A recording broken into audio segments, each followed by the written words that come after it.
All right. Okay, so thank you all for tuning in.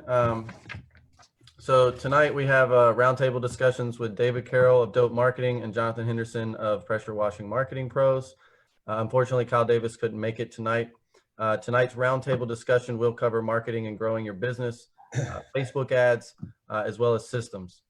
Each speaker will have 15 minutes to talk about their individual subject, and at that end, they will answer questions. We will all answer questions directly from you all that are watching. So if you have any questions as we speak, please put them in the comment section below. Your questions are vital to making this an informative discussion, as informative discussion as possible, and the questions you have may help someone else that's listening on. So with that being said, we will let Mr. Carroll speak first, followed by Mr. Henderson, and then finally myself. David, the floor is yours. Everyone, what's up? Thank you for joining us. My name is Dave Carroll. I'm the owner of Dope Marketing. We focus on, we're a data-driven marketing company. We focus first on the list. You know, if you want to target homeowners, if you want to target businesses, the list is first. We can then help with the campaign behind that, whether that's direct mail, printing, anything you can think of, and we'll talk about that more at the end.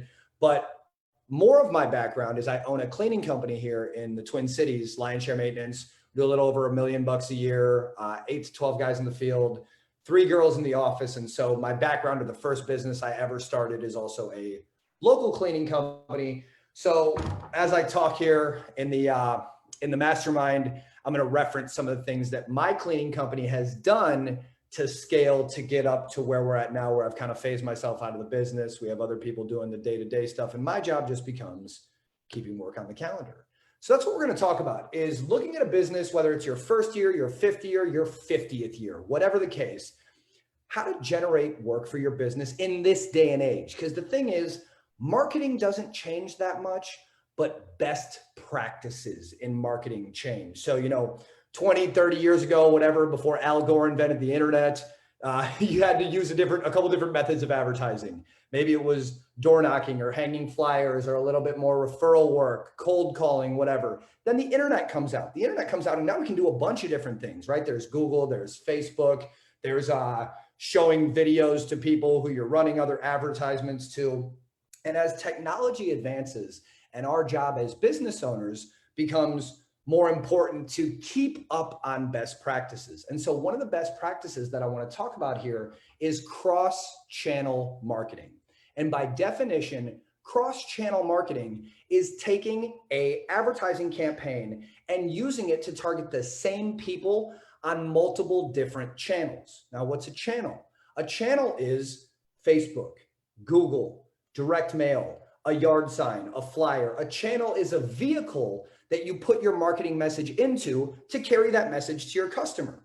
So when we talk about a cross-channel marketing campaign from a design perspective, you want to take, let's say you're going to do a big, beautiful postcard, right? For a service like holiday lighting, and you want to go cross-channel, you would take your door hanger and make it look exactly like your postcard. Same offer, same message, same colors, so that you're carrying that message. Or when Karen sees the postcard and then gets the door hanger, you're carrying that same consistent message. Now, with the use of the internet and cross-channel marketing, you can also show those same people, whether it's ads on Facebook, maybe you're going to put door hangers or yard signs in the neighborhood. And that's what we're going to go over right now, is a 101 cross-channel marketing strategy that you can use when you watch the replay of this, or if you want to take notes now, you can literally write down what I'm going to talk about and apply this strategy to your business. So what we're going to do for this cross-channel marketing campaign is focus on touches. We want to take a list of people in specific zip codes. The best way that you can target people for your business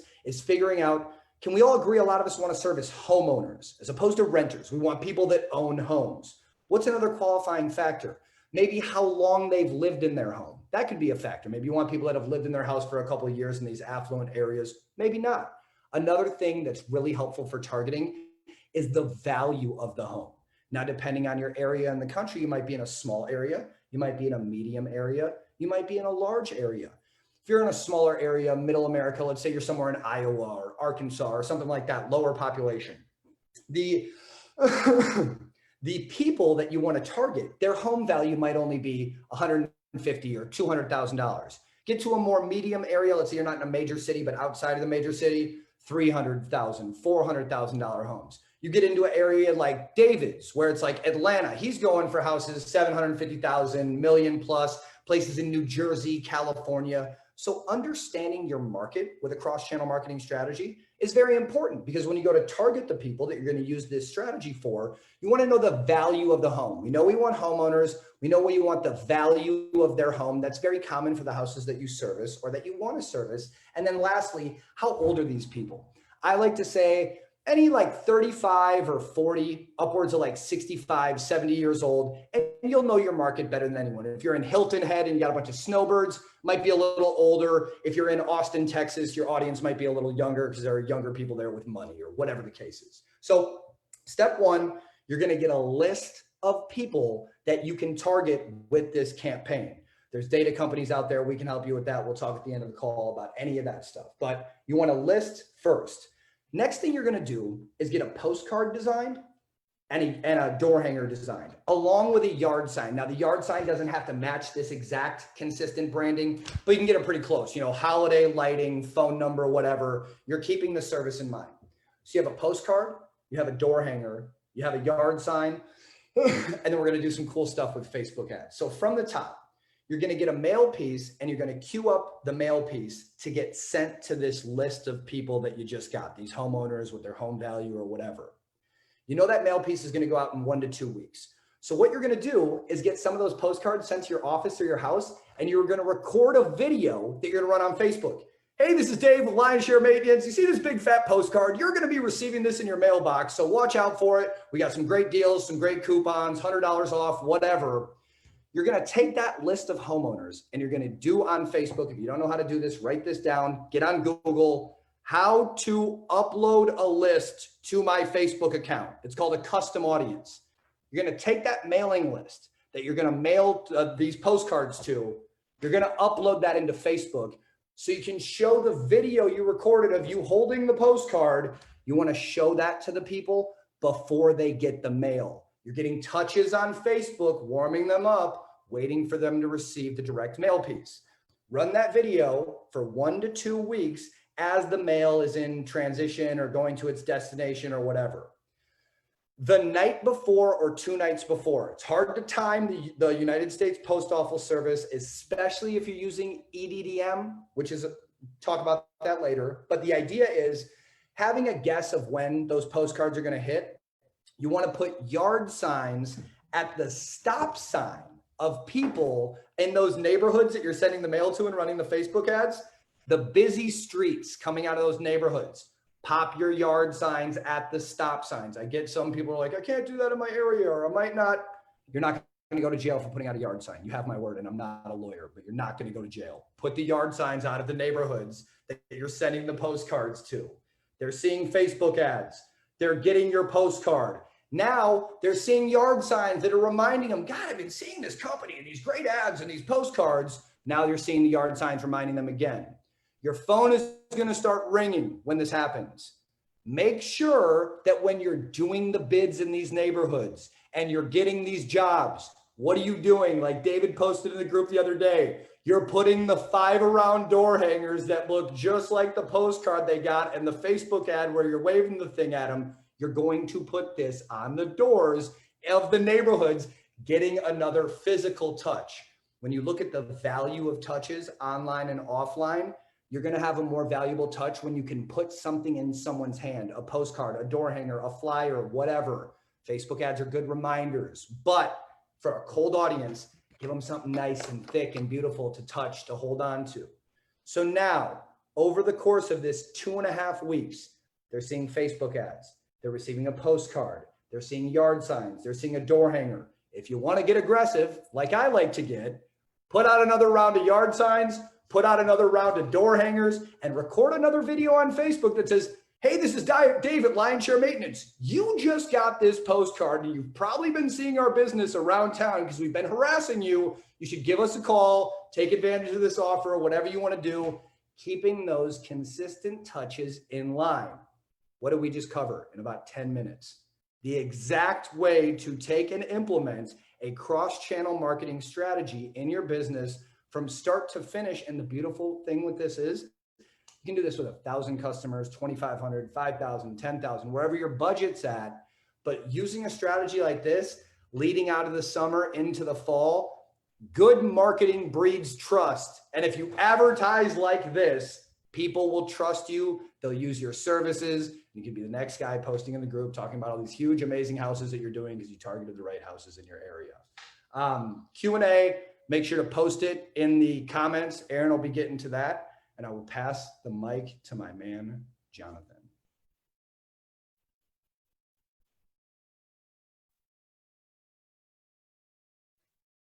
Am I good now? All right, then. So I'm Jonathon Henderson with Pressure Washing Marketing Pros, and a lot of you guys probably already know who I am. I'm a digital marketing agency that does just specialize in marketing for pressure washing businesses. We do Facebook ads, Google ads, web design, as well SEO. So that's kind of what we do. I work with a couple of guys that are already in the group when it comes to Facebook ads, Google ads, and things such as David. And so, what I'm going to talk to you guys about today is going to be how you guys can run Facebook ads for your guys' pressure washing business, and also piggyback, at the conclusion of this, off of what Dave, DC said as well, about how you can utilize Facebook ads also. Because the thing about a lot of you guys, when you're running your Facebook ads, the number one thing that you're doing is you're boosting your post, right? That's not necessarily running ads. That's not necessarily maximizing Facebook ads to its fullest extent. Because with the new algorithm that Facebook has, as we all know, Facebook is an advertising platform essentially now, right? There's just so much communication on it, so much noise on it. So, back in the old day, about 10 years ago, you could go ahead and organically post on your Facebook page, and then reach so many more new people, right? Nowadays, whenever you boost your post, you're only boosting it to the people that are already engaging and liking your page. So that's like 2%. That's why you say, why do I have 1,000 likes on my Facebook page, but I'm only getting 2 or 3 likes on this Facebook post, right? So what you have to do is you have to create, and you guys can write this down. If you're listening, you have to create a Facebook business manager, because this is going to allow you to do different options. Like you have lead generation option, you have a video views option. You'll have about 8 to 9 options on what you're trying to do and what specific goal that you have when you're going out and you're targeting and you're doing this stuff on Facebook.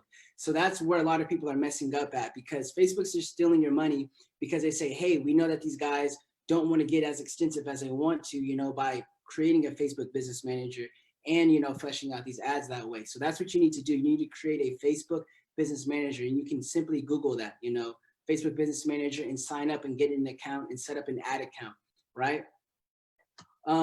Also, right, what I see consistently, and what you guys can do is you guys can use this little tool so that you can spy on your competitors' ads, and you can also spy on other people's ads, is that there's this little section whenever you go to somebody's Facebook business page that says page transparency. And when you click on page transparency, you can see, who's running a certain ad or who's running ads and what their ads look like, right? And so you can kind of see, what they're doing and kind of the strategy that they're using. So what I see when I do that with a lot of businesses that say, like, I'm not getting results with Facebook ads, whether I'm going to your guys' groups and I'm looking at the ads that you guys are running, you guys are running some generic thing that just says, call us for a free estimate today. And then it's just like it's a low quality before and after photo, right? That's not really compelling anybody to go ahead and click and, see your ad and communicate and do business with you, right? Because there's three main things that, not to go on a tangent, but there's 3 main things that you want to do whenever you make these Facebook ads, right? You want to have a compelling offer. You always want to have a compelling offer when you run on Facebook, because the behavior of the people that are on Facebook is you're getting in their territory, right? They're watching Donald Trump videos, COVID videos, they're getting hammered by all this stuff, right? So you have to be able to create some buzz amongst the noise. So you need to have an offer, right? Whether that be 15% off roof cleaning services, pressure washing services, whatever it may be. The second thing that you need to go ahead and have is you need to have good media. You need to have a good before and after photo. But for me, and what I like to do with my clients, is I like to have them make videos actually, right? Create videos, kind of like how Dave was saying, and I'll get to that in a minute, right? You want to be consistently creating videos because it makes you seem real. It makes you seem tangible. You don't need to have the best equipment, because that's what I hear all the time. Like, I don't have the best equipment. I look like a sleazy sales guy. Put yourself in the customer's shoes. You're going to do business with somebody that you feel like you know. So if you make a video like that talking about, hey, this is, David Sessions with PJ Pressure Wash. We're out here at Miss Rosie May's house right now. We're doing a 15% off, special for the month of August when it comes to all pressure washing services. Go ahead and get the get quote button, below. Right here in the background, as you can see, her house was littered with algae. Now we're cleaning it off. You see the differences in that. If you want to maximize and get some services just like this, go ahead and hit the get quote button below and get the 15 and maximize, the 15% off deal that's only available for people that see this ad on Facebook. And to have something general kind of like that you can say, and flesh these out.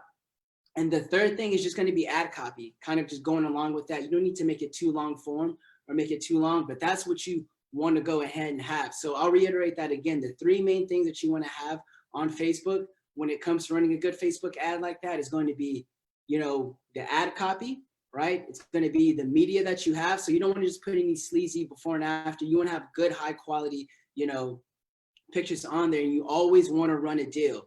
And also another thing that I'll add in on there as well is that sometimes target specific things that you want to target. So if you want more roof cleaning jobs, then just run a Facebook ad about, 15% off roof cleaning services only and go in on that. Now to piggyback off what, DC was saying when it comes to using Facebook ads as well, is that you can use a service like his or David's, with yard signs, mailers, and all of that. And the thing is whenever you create that Facebook Business Manager, you have the ability to target way more people. So you can target zip codes, you can target all of that, right? So once you go ahead and you make multiple videos, and you use a service like theirs, you can just hammer, the most popular, the most wealthy areas that you have. There's always, like he says, cross-channel marketing. That is something that definitely with Facebook, it allows you to do, because people are on there all the time. So you can use a service like theirs to get door hangers, to get mailers and all of that. And like I said, use Facebook as well to go ahead and target these people. Also, another thing too that I want to talk about, lastly, is going to go ahead and be, a lot of you guys don't have a Facebook pixel on your website, right? And what a Facebook pixel is that every time that somebody visits your website, it's going to go ahead and allow you to go, to remarket to those people that visit to your website. Because we all know only about 5 to 10% of people that visit your website are calling or filling out a contact form. So I know DC, he was talking about creating a custom audience. Well, off the people that you get from your website as well, you can also create a custom audience too, based off of that with a Facebook pixel. You know what I mean? And you guys can Google the instructions on how to set up a Facebook pixel for your website, or ask your website design guy. He should know how to do it. He or she should know how to do it. But you want to be able to capture that market. Again, you don't want to just leave anybody standing behind. So if that person visited your website, obviously they were interested. You should be able to remarket to those people again on Facebook and create a custom audience as well from your website traffic visitors also, so that when you go ahead and you throw a deal at them, they're way more inclined to convert on the Facebook ads that you're showing them, because you're showing them a Facebook ad specifically for them. For example, you can say like, hey, we saw that you can make a simple video saying, hey, we saw you're on our website. Did you give us a call? Whatever it may be, right? And re-engage with those people so that you're getting much higher conversions as well. So those are some of the things that I see, because I know David's running it, David Sessions. I know he's running it because I'm near him. And so whenever I click on his website and I'm here, I see his ad pop up all the time saying, you visit our website, So that's something that you definitely want to have on your website, is a Facebook pixel. So yeah, like I said, that's, we're all good, man. That's basically my conclusion right here. Like I said, at the end of this, I'll answer any questions that you guys may have when it comes to Facebook ads. But yeah, those are the main kind of things. Stop boosting your post, because it's only going to the people that are on your Facebook page. Like I said, create a Facebook Business Manager so that you have way more options when it comes to your marketing.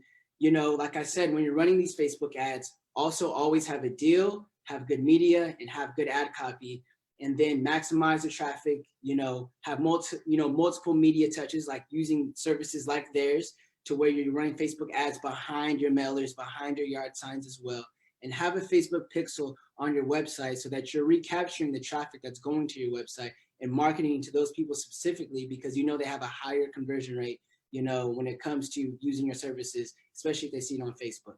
So yeah, I'm going to conclude with that. I know that was a lot of information. There's a lot of information. That's good information though. So um, the things that I'm going to talk about today, switch over here. Things I'm going to talk about today are going to be, can you guys hear me? We're good? Cool. Things I want to talk about today are more about systems, specifically how to design a system, why you need systems.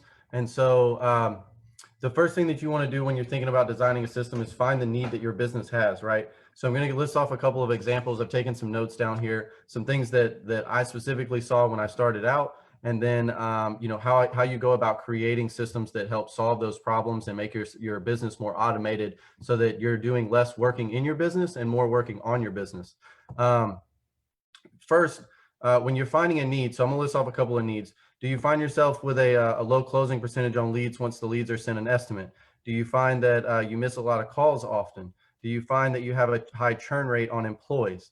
Churn rate is the same thing as an attrition rate. Essentially, what you're trying to figure out is, why do my employees keep quitting? Why can't I retain the same employees that I spend so much time, quality, and money on, or time and money on to build quality employees? So the first thing you want to do when you're creating a process is try to figure out, like, okay, I have an employee. This employee, I pay him good money, so it's not pay. And a lot of people instantly go to pay, right? Oh, but I pay him $20 an hour. Why did he quit a $20 an hour job to go work at Domino's for $13 an hour? I don't understand why he would do that. And the answer is simply because it's not about money. A lot of people, when they're starting out, they want to be able to have a vision of a future. They want to be able to grow with the company that they're with. So you could offer them $25 an hour, but if they don't think that your company is going to be around for a long time, if they don't think that they're going to be able to grow within the company, then it may be something that they go in. The first thing that Domino's does is offers them an organized system and casts a vision for them to grow within their business. So they can see themselves, even though they start out at 13, Domino's is dangling that carrot and saying, hey, listen, if you work hard and you come in every day and you bust it, then you'll be able to move up, and eventually you'll be making $25 an hour. But Domino's, we've been around for 100 years. We're not going anywhere. And that gives them security. And that's what a lot more people are going to care about, more so than the hourly pay that they're getting, is job security. So let's talk about some of that. So when you think about the cost of training an employee, right? Generally, training an employee, you're looking at roughly 66 hours of training, and it can cost up to $1,200 to $1,500 just to replace the employee. So you're talking about having to get uniforms, having to get different shoe sizes, having to make sure that when they come in that they're doing those hours of training, having to go through the hiring process again, having to put out ads for hiring people. This time that it takes up of yours and the time that it takes up of your crew leads and your techs, you want to make sure that that investment is being secured. You wouldn't go buy, equipment and then not do marketing, and you wouldn't do marketing without, having some type of equipment to get the job done once you got it. You can't hire people and not have a plan for them, not have some way of securing that person. So, why are systems helpful to prevent this? So, or a couple of systems that could be helpful to prevent this. And I'm going to listen. I'm going to really target the churn ratio, because I get this question a lot about, how is it that, I can keep employees? How do we go about hiring employees? And some of the things that I think that we've put in place, some of the systems we put in place, have allowed us to grow faster than a business normally would, is because I have employees that have been with us for long periods of time, and I've only been, short of 2 years open. So in that short of 2 years, I've had guys that have been with me almost the entire time. And it was because we started out with systems in place when they were hired. So they knew that this business was going to grow. We were going to be successful. We're going to be around for a while. If you stick with me, I'm going to make sure you get paid. But at the end of the day, you're also structured. A lot of times when you don't have structure, you can add a lot of unneeded stress to someone's day.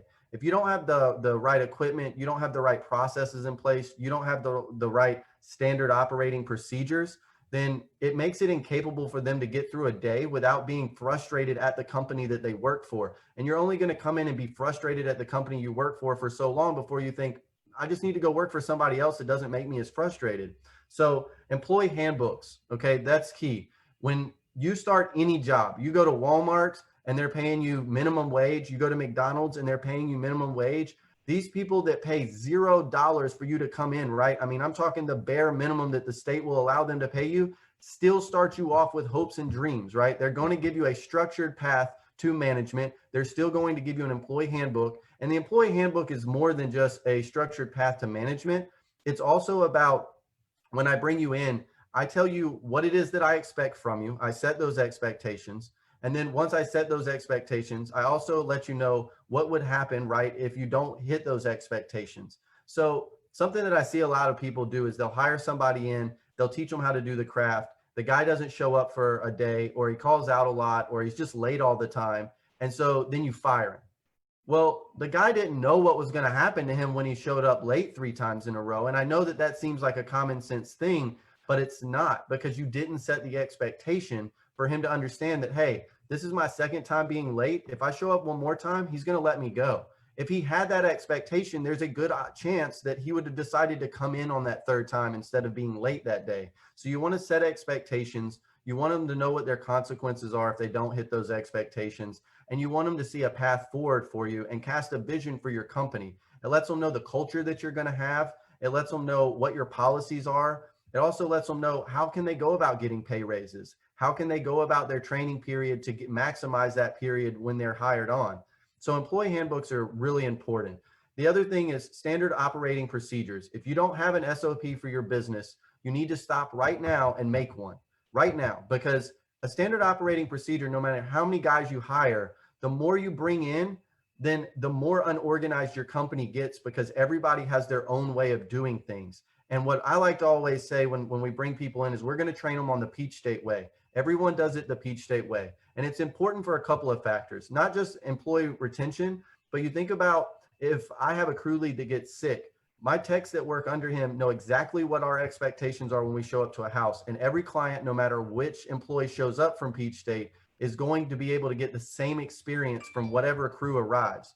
So it's important to make sure that they understand those expectations and have those standard operating procedures. It also makes it easy for you to systemize. When you have standard operating procedures, it allows your company to be more profitable, because they're not getting out to a job and deciding like, oh, I'm going to start this way, or I'm going to go over here. Every job is done the same way. They know exactly how to do it, where to do it. They're going to start counterclockwise, work their way around the house. They're going to start from the top and work their way down. Windows always go last. You know, you want to clean out the gutters before you do the roof wash so that your guys' hands aren't swelling up from cleaning out bleach leaves. I mean, everything needs to be thought out and put into some type of process and procedure so they know exactly how to do it when they pull up to a job. Some of the other things that we put in place are biweekly reviews, right? Every 2 weeks, my crew leaders sit down with their techs and I sit down with my crew leaders. And the reason that I do this is to ensure that they have growth, that they can see not only within the company, but outside the company, that they're hitting goals of their own and they're hitting goals within their workplace to continue to grow. So it's very important for us, and it's nice because you can track that growth and you can reward them when you would like to. When it says inside your employee handbook, hey, you hit this, you hit that, you hit this, you get rewarded for it. Well, he can come in after 3 or 4 or 5 reviews and go, hey, look, the last 5 reviews, I've been doing exactly what it was that you told me that I needed to do to get this raise. Can I get this raise? And when you're like, you met all the requirements, easy money, like here's your raise. Then they're like, oh, David stands by his word too. Well, this is easy then. This is an easy choice. I'm going to stay here for as long as David lets me stay here. And so company culture builders. So pay being one, but also uniforms, organization, a vision being cast, a plan for growth, the proper tools being put in place, the equipment lined up properly so that they can do their work without getting beat up all day long. These things are very, very important to making sure that you retain a lot of your not only just your good employees, but the employees that you want to continue to work on and grow with, because there's nothing like having one employee comes in and he's a superstar from day one. I get it. You want to keep him. But it's that guy that comes in that wasn't that great, knows that he's not that great, and sees that you were patient with him and you had systems in place to help him grow. That guy's not going anywhere when he gets good. Actually, he's going to become a raving employee about your company. The next time his buddy's like, man, I clean hood vents at night and I'm so tired of this. He's like, I work at Peach State, man. I could never get tired of the culture around there. If you're tired of that, you need to come over to David. Next thing you know, you're not having to do 30 interviews to get employees, because employees are coming to you asking for jobs. Employees are referring people out and saying, hey,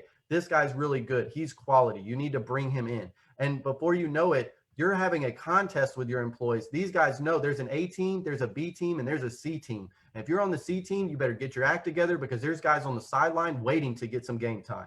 So you've got to bring them in and you got to make sure that they're ready to go. And the way to do that is to have raving employees about your own company.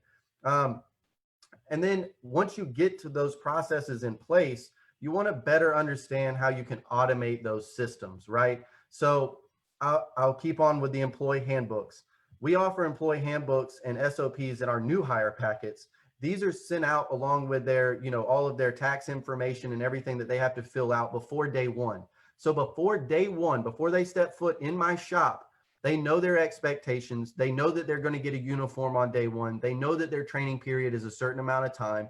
They got an offer letter. We didn't just say, hey, I'm going to start you at 15, show up on Monday. We said, hey, I'm going to start you at 15. You have 30 days. You get up to $1 raise based on merit. After that, you have another 30 days. You get up to $2 raise based on merit. And that allows me to, one, know that you're about your business and I don't overpay you from the beginning. Two, it gives you the opportunity to grow and show us that you're worth the money. And three, it gives me the opportunity to hold true to my word, and it makes me look good. It's a really easy process. It's very simple, and it allows people to come in and say, okay, this guy's about his business. He told us that he would do this, this, and this, and I came in and I did what he told me to do, and he followed through with that.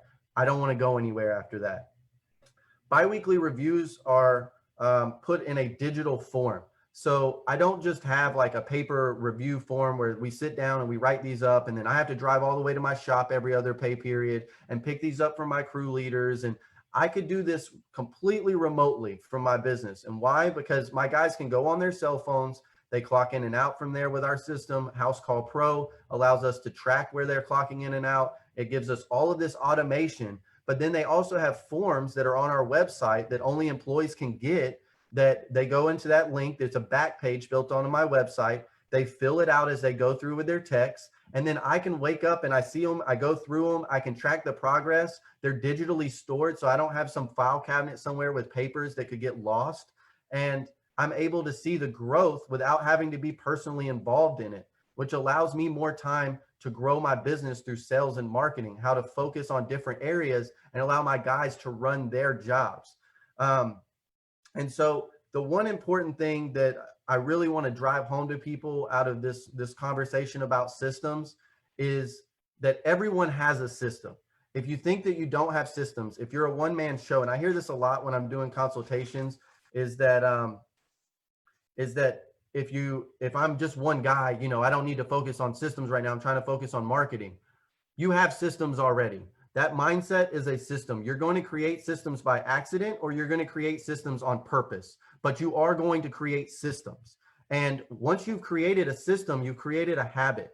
And that habit's either going to be good for your company or it's going to be bad for your company. When I started, I didn't start with 6 full-time guys. And so when I started, I knew my first employee, me, I needed to have systems for me so that the next guy that came in could follow my lead. If I didn't have that available and then I hired this guy in, I'm like, okay, we're going to work out our systems on you. We're going to try out stuff. I'm going to lose that guy. And I didn't want to. Why? Because as a business owner, my job is to make sure that the money stays flowing, right? That everyone's getting paid, but more importantly, that we're making smart business decisions. And the only way that I can justify making a smart business decision when it comes to hiring people and not having having a system is because I'm going to waste money hiring this guy in, spend time training him on what to do, and then I'm going to turn around and have to let him go because I wasn't prepared to hire him, which is insane. You went out and hired him, but you weren't ready to hire him. This guy is so frustrated with you right now. He went home on his first day and said, I got this job. He told his wife about it. He was going to, he's got Christmas. He's got food to put on the table. He's got bills to pay. And then he finds out that the guy that hired him wasn't even ready to hire him yet. Didn't really know what to do with him once he got there. The worst part that could happen is that you have to keep him on because you get so busy with everything else. And then you bring on another guy because you start to grow. And now it's this problem that you have is exponential. You're starting to spread like cancer through your own company. And when you're looking around and your guys are dropping like flies, or they're not doing good business, they're getting callbacks, they're wrecking people's plants, whatever the case may be, and you're looking around going, that guy's fault. I can't believe he did this. I hired this guy, I pay him this much, and he ruined this plant. It's your fault. You're the cancer. Believe it or not, you need to look on the inside and realize that I never set those expectations. I didn't put them in an employee handbook. I didn't have a standard operating procedure. I don't do biweekly reviews. You know, he could have been good for 3 straight months and then all of a sudden have a bad month. But how can he tell that he's taken that big of a dip if you're not actually sitting down with him and explaining to him what you see from afar? And so these are all important. And this is how you automate stuff, right? You want to build these automations in with files that are saved on your website or wherever you can save it. You get a Dropbox. It's very easy. Create a Word, put it in there, a Word document, put it in there, allow them to fill it out, and then just go in there and read it and track it. You can do all this from your living room. You don't have to go out in the field. You don't have to collect papers. Automating your systems makes your life easier. David and Jonathan and I were on a phone call yesterday. For you guys that don't know, the Braves home opener was yesterday. And I was joking with them because it was like, I don't know, 10:30, 11:30, something like that. And I was like, I'm going to the store because I'm out of beer.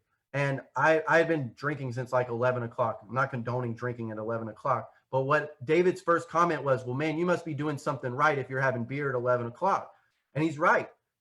I'm sitting, the stuff that I did today was run by my shop because they were dropping off a new pressure washer, and I wanted to talk to the guy about building out some trailers with my older equipment so that I can sell it. And going by Best Buy because I bought some dual monitors and I didn't have the right adapter for it. Like, my day was not pressure washing. My day was working on things on my business so that I can grow it exponentially from my home office. You see this behind me, the peach state's hanging on the wall, and I have the like lighting in the background, and there's like the camera over here. And this is where I work. I don't work in the field. And that doesn't mean that if you do that you're a bad owner. What it means is that you need to start figuring out how you can become a more productive owner through getting systems in place and then automating those systems. So that's a little bit about systems. That's kind of how you want to set them up. Some of the other systems that we have in place, because I did mention some other problems that your business you may find in your business, like having a low closing percentage. If your closing percentage, and we talked about this yesterday, and I actually found it, like I commented weeks ago about this. If you're higher than 70%, raise your prices, and don't say, well, I'm the highest around. I don't care. Apparently you're not high enough, and that's the problem. So raise them up. If it's below 50%, if you have a sales team or you're doing it yourself, you need to have a talk with somebody because you're not converting at a high enough rate. And if you're not converting at a high enough rate, it may be because you need to install some kind of system somewhere. So a tip that I want to give you guys today on this talk is about helping you convert through systems. And one of the things that we do is that as soon as a client calls me and we're on the phone or they're talking to my sales rep and we're getting towards the end of the call, I'm going to go ahead and let them know, hey, as we're getting off the phone, I'm going to go ahead and send over this email. This email is just an introductory packet that lets you know a little bit about me, a little bit about my estimator that'll be coming out to you and our team, as well as our insurance certificates in there, because I know that that's important to you as a homeowner. And it's also going to have some before and after pictures so you can see the quality of work that we're going to offer you when we come out there. I'm already speaking like she or he has been closed, right? And then once I get out there, we have a little booklet. And that booklet is going to allow us, and I think I have one right here. I do. This booklet right here is my estimator is going to walk out. He's going to give them this. It looks very similar to our welcome packet, but it gives them a little bit more information about our services. And then also it goes for the close on our residential memberships right here that creates recurring revenue streams, another system that I've installed that helps my company grow exponentially. And it's pointing them towards a sale, so that we can go ahead and lock that in. We don't have to worry about the follow-up. We don't have to worry about chasing them down again. And it allows us to convert. And then we can move on from there. We don't have to continue our time and energy on this one customer that we've already made a good impression on. So these are some small systems. A PDF file, you can create this. You don't need to hire somebody. You can reach out to Trade School Consulting if you want and have us create a one-pager to go in that PDF file. But it's before and after pictures. It's insurance certificates. These things you can scan right into a PDF file. It's completely free and it can help you convert. It can help your customers want to meet you before you ever get there. So I wanted to talk a little bit about the systems and give you guys a couple of tips. And I really do hope that that is helpful for you and you can see the purpose and why you want to have systems, and then also why you want to automate those systems to make your life easier. So with that being said, we've come to the questions portion, right? We want to do a roundtable where we're going to be able to answer questions that you guys have had for us throughout this talk. So if you have questions and you haven't put it in the comments, please put it in the comments now so that we can go through. We're going to try to answer all of them, if not as many questions as we can get here in the next few minutes, and really bring some value to the conversation. I always tell people it's important, and I said it at the beginning, it's important to ask questions, or just ask, you may already know somewhat of the answer, but ask it because someone else that's listening may not know to ask that question and may learn something from it. So put those questions in there. I'm going to go ahead and unmute everybody, and then I'm going to read off some questions for you guys. So I apologize if you see me looking off screen. It's because I have my other computer here trying to keep up with the questions that you guys had coming in. So start at the top. You guys are unmuted now, David, Jonathan? Yep. Okay. All right. Brandon Jones said, call me, David Carroll. So that's not a question. He just wants you to call him. And by the way, fill out the form. Yeah, I was going to systems.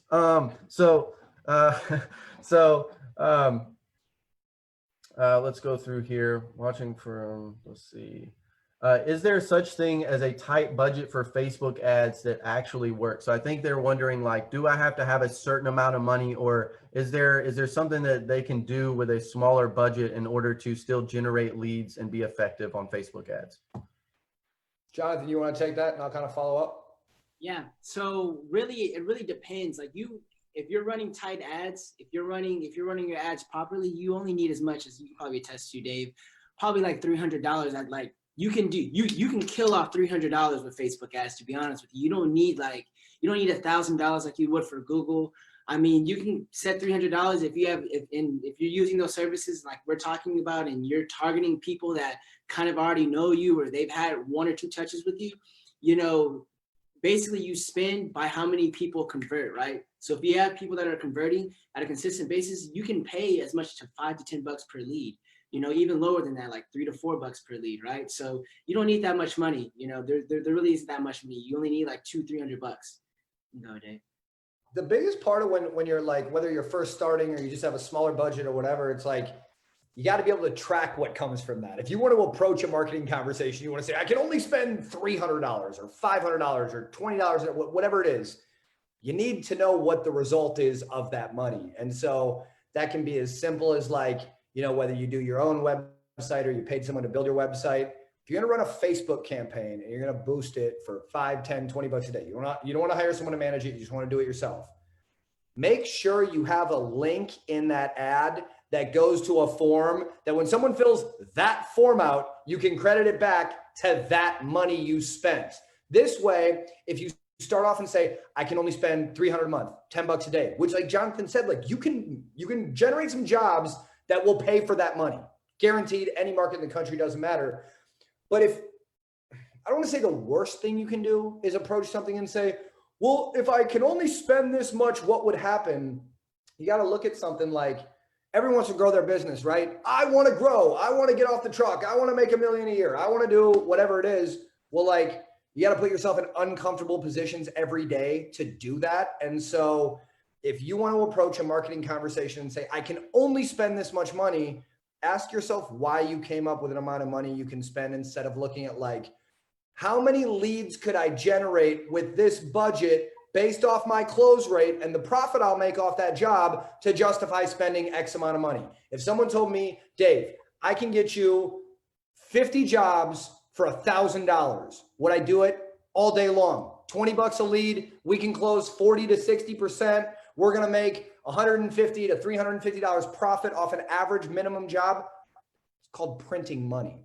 The thing that's never going to happen though, you're never going to start spending money and do something one time and it's going to like change your business. It's not possible for that to happen. So it's not like, hey, I want to spend $300, a small budget, whatever, on Facebook. And if that doesn't happen, Facebook doesn't work and I'm never going to do it again.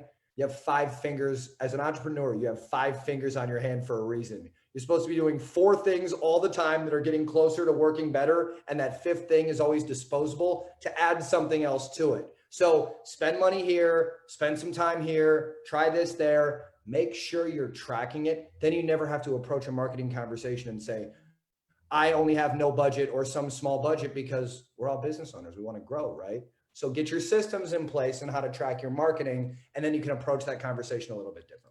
Yeah, exactly. I want to piggyback off that real quick, because he basically just killed like what I'd say, because that is good. That is very good. And that's why you need to make a Facebook business manager, because when you boost posts, you're not able to see how people converted. Like all you guys can attest to. Well, I got 5,000 views on my ad, but it hasn't landed in a job yet. Well, if you create a Facebook business manager and you use a lead generation, I can't even think right now, but type for your ad, the lead generation type for your ad. At that point, what ends up happening is that people stay within the Facebook platform, and they all like to do is fill out their name, address, whatever parameters you have, and it goes straight to your email. It goes straight to Facebook, and you can download a CSV, and you can see all the leads that you've gotten. So yeah, like you said, if it's all about what you're willing to spend, but also don't look at it in that kind of way. Just look at it like, how many leads can I get? What will my ROI be from this? If I put $300 into it, I only need one job, you know what I mean, in order to essentially pay it back. So I would definitely do it though. But yeah, there's no set limit for how much you need for Facebook. Got to start somewhere. Yep. Awesome. So next question, Brandon was asking, how does he get the list? I know that you were saying you upload the list into Facebook. Do you want to tell them just briefly? I know we're going to do that at the end, but where do they go to get the list? How and how does and another question that'll tie into that, how does this apply to commercial work in comparison to residential work? Can you do the same for both? So first off, to get a list, just there's companies out there that sell data. We're one of them. We got the good stuff. So if you want to check it out, you can get a list for as little as $100, $250, whatever is a good enough size list to start on one of these campaigns. The idea of commercial versus residential for a list, it's all relative. Now, you might have to replace Facebook with LinkedIn, or a follow-up phone call to an email versus hanging a door hanger or stopping into an office, but it's all relative. Like, no one's going to come up with some new way to get in front of people tomorrow. Look at the dudes in the groups that are doing what you want to. Go back in their Facebook page or search the Pressure Washing Business School page for like marketing or marketing ideas. You'll see all the cool shit that people are doing. All you have to do is steal like an artist. Find a piece, find a campaign, find something you're doing, apply it to your business, get it as right as you can, track the results, look over it. So you can get a list of residential people like homeowners. You can get a list of business owners. Like, we got a great list of property managers right now that we sell that is great for a commercial cross-channel marketing application. To get your list, go to dopemarketing.com. Click on the data section, fill out the form, and one of the amazing team members at Dope Marketing will get back to you with a list that you can use to get this stuff started. So later we're going to talk about, I need to figure out his voice inflection. He's like, yes, do this. And then I'm going to tell you a secret.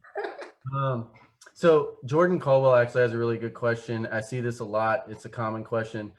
You find common ground in the amount of people needing to be spending in their marketing budget. So the question is, if he's doing $20,000 a month, where should he stand in terms of spending on marketing? Is there a specific percentage that he needs to look at spending every month of whatever his revenue is?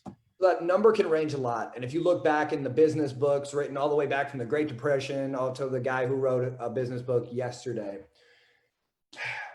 it's hard to say that there's a number, right? 4%, 10%, 19% of your revenue. I've heard if you want to stay in a maintenance mode in a service business, 3 to 5% of your marketing budget. You'll meet guys that have been open for 30 years, say, I never advertise, it's all word of mouth. Great. Like, if you want to grow at that rate, cool. If you want to get very hyper aggressive, like it's very rare that I see people in, especially local business, home business, siding cleaning, roofing, HVAC, whatever, these type of companies that are just like, nope, I don't want to grow. I don't want to do anything. The people that are active online and are looking for ideas and are trying to do stuff in their business, it's like, if you want to hyper grow, there was a year, it was like 3 years ago, we did like 800,000 in gross revenue. And that was before we kind of cracked that million point.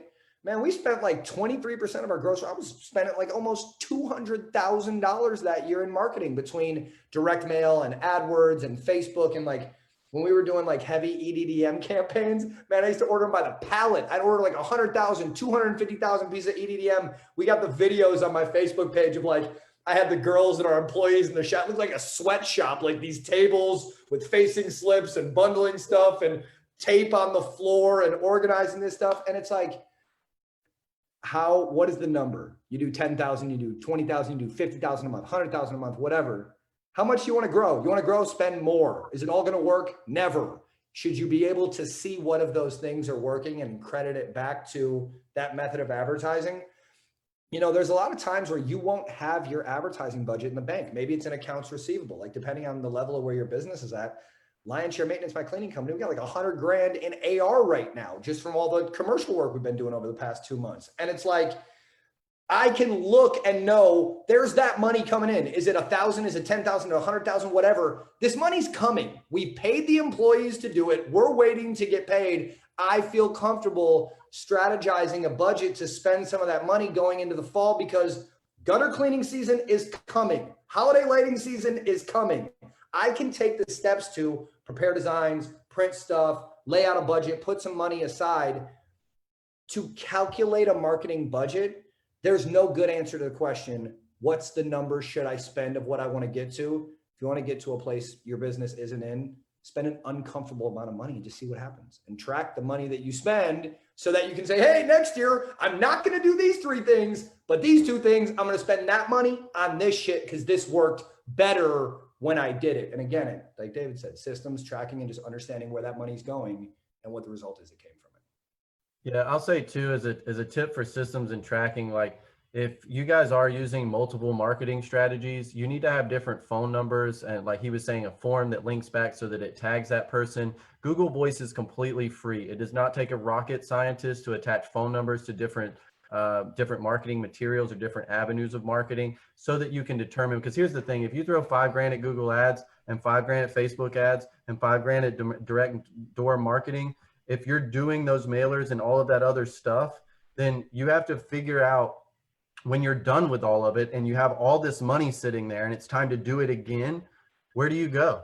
Because if you just continually are putting it on all 3 of those, you don't know. Maybe Google ads is not working for you in your area. Maybe Facebook ads is very, very good for you in your area.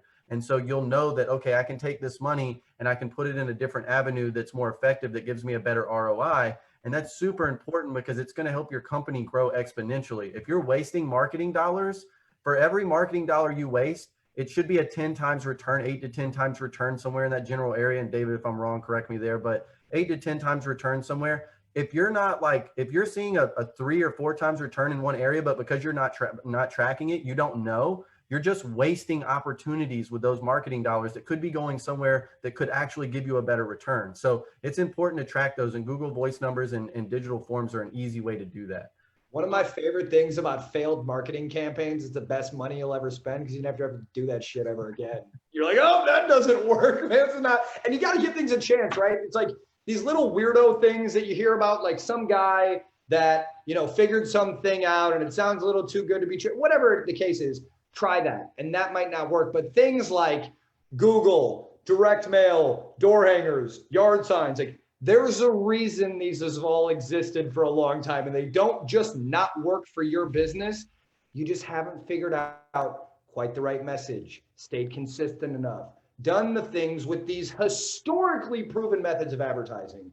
You just haven't stayed consistent enough usually to allow them to work for your business. But marketing is not a magic wand. You're never going to spend $1,000 your first time doing something and have a 10x return because, guys, if it was that easy and you could take $1,000 and turn it into $10,000 the first time you did so, like sign me up. I got $1,000 right now to give you to turn into $10,000. It's not real. But when you can run a campaign, make your money back plus some, dump that money back in, do it again, because the beautiful thing about these home service businesses, lifetime value of a customer. Someone did something this year. Do you offer a couple other services they can do and that they might do again next year? So yes, you paid $50 for this lead. You got 10 of them. It cost you $500. You closed half of them, close those jobs, whatever. Think about how many times those people are going to continue to use your services. And that's what's really important when equating the success of a marketing campaign.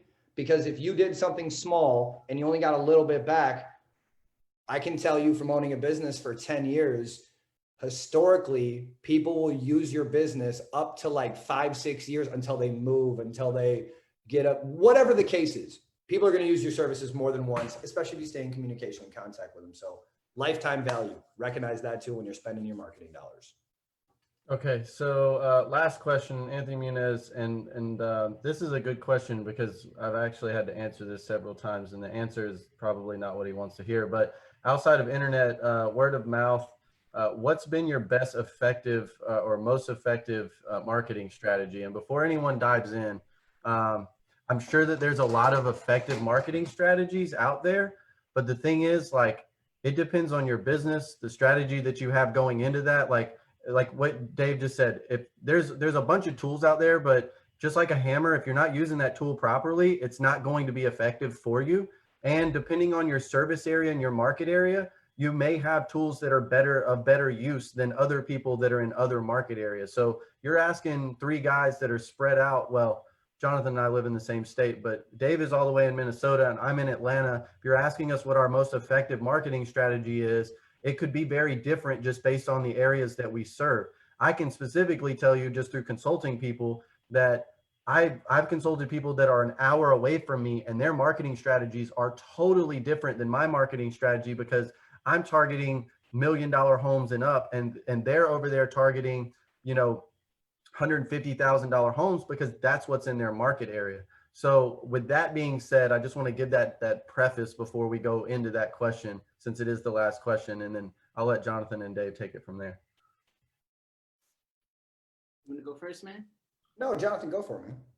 No, I mean, you're right, David. I mean, I'm not going to sit here and lie. There are some areas where certain marketing tactics work better than others. Like I said, you just have to take a look at your population size. You have to take a look at all different factors of how things are going and where you're at in your business. If you don't have, I've noticed when it comes to Google Ads, it just does not work very well in a population size that's not at least 300,000 people or more. That's just one thing, but it doesn't mean that, well, okay, then, my population's under 300,000, I shouldn't run Google Ads. It's not about that. If you're in a place in your business to where you can say, hey, all right, then I'm going to use every marketing channel like we were just talking about earlier, then go ahead and do so.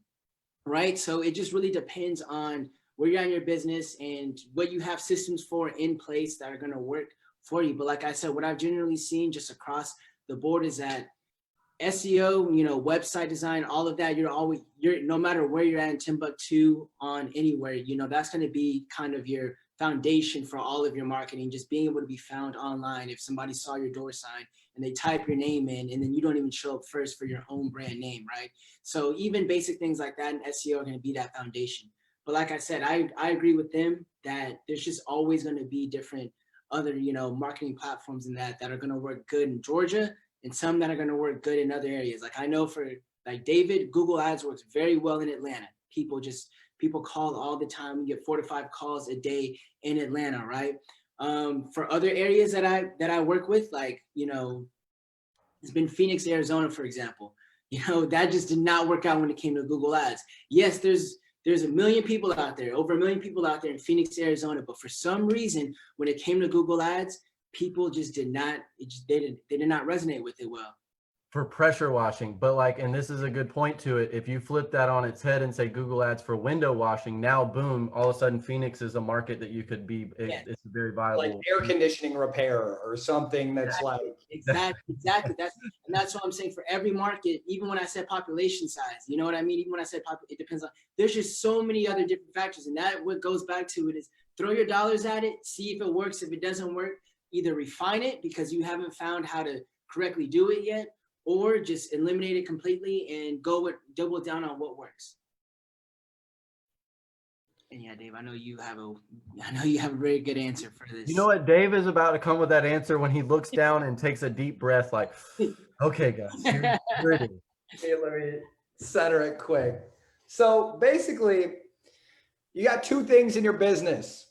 You got time or you got money. The more valuable thing can be time, but when you're first starting out or if you're slow, you're not going to have as much money. You're going to have more time. So what's the definition of effective? It's like, did I spend less money ordering 1,000 door hangers and taking 3 days to go pass them out myself because I didn't spend as much money, but I spent more time and I got a bunch of leads? Or do I have a pile of money that came in from the spring that I collected from my accounts receivable that we just closed a big job and got paid or whatever, but I don't have any time because I have to go out and do sales. I can't go hang door hangers. So now I spent $10,000 on a direct mail campaign that brought back $17,000 in work that's going to be recurrent. Like, what's effective? Well, it depends on where you're at in your business and what you're trying to achieve. So you really have to weigh out, what time of year is it?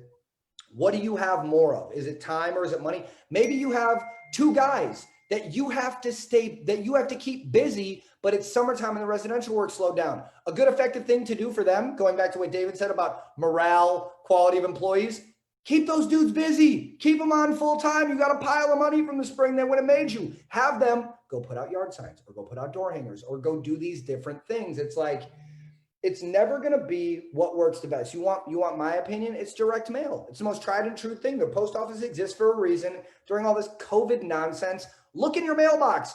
Mail is down like 70% volume wise as it was this time last year. There's 70% less mail in your mailbox. What does that mean for people that sends mail? It means that your mail is going to get looked at more when you send it to people. So the idea is like, you have to be keen on what's going on in the world, because the same thing that worked last year good, you should be doing more of that. But if something changed this year, it's like, you got to keep your eye on this stuff. What's working? What's happening? If you want to find the best, most effective way to market your business, look at the people that are at a point in their business where you want to be and do exactly what they did, but more of it so you can get there faster. The idea is like, staying consistent is key. You need to be advertising more when you're busy, not less, because when you advertise when you're busy and you're generating leads, now you have more stuff to follow up on when you're slow, or give out a deal or shake some trees or whatever you can do. So like, having the ability to be very conscious of what's going on in your business and knowing where to delegate time or where to delegate resources based off where you're at. No one made you go get a tax ID. Like, a lot of this shit is really hard, but you have to understand that, like, when you're trying to figure something out, it's always better to duplicate something you've already done than try to reinvent the wheel. And like, I've never done a commercial job in my life and residential's slow, but I want to get into commercial work now. Like, that's not the best idea in the world, because you've never done this. You might not know how to bid it. You might not, not have it quite figured out yet. But if you're busy with residential and you're advertising commercially, and you can go out and like dedicate some time and some energy maybe to hiring a guy that you couldn't hire, or buying a truck that you were kind of intimidated from because of the payments or whatever, continue to put yourself in these situations where like, you're not the first person to go through this. Like, there are a lot of people that have scaled a business or gotten to the point of where you want to get to, that you just, again, one of my favorite sayings is like, dude, go out, steal like an artist, duplicate what the guys are doing that you want to do, and make it as hard on yourself as you want to. It's going to be hard anyways, but it's doable. All of it is very doable. Jonathan, he said steal like an artist. Oh, That's okay. what I do.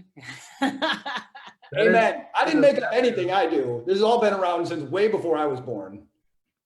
Okay, so that was the last question. I really appreciate everybody tuning in. Before you guys go, we're going to briefly just go through, and Jonathan, you can go ahead and start and just kind of mention your business a little bit, about what that business does and how they can reach out to you if they'd like to. Yeah, so like I said, I do marketing for pressure washing businesses, SEO, Google ads, Facebook ads, web design. I do the whole nine for that. So if you want to go ahead and reach out to me on my website, pwmarketingpros.com. I have a contact form submission out there. And then also, like I said, you can schedule the free strategy session with myself on my calendar also when it comes to that. So that's how you can reach out to me. But yeah, that's it. Dave? Dope Marketing, DOPE marketing.com.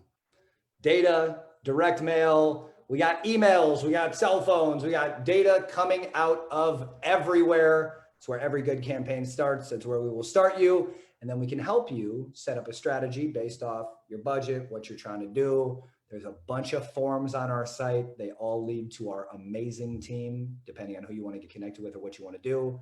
Dopemarketing.com, go there.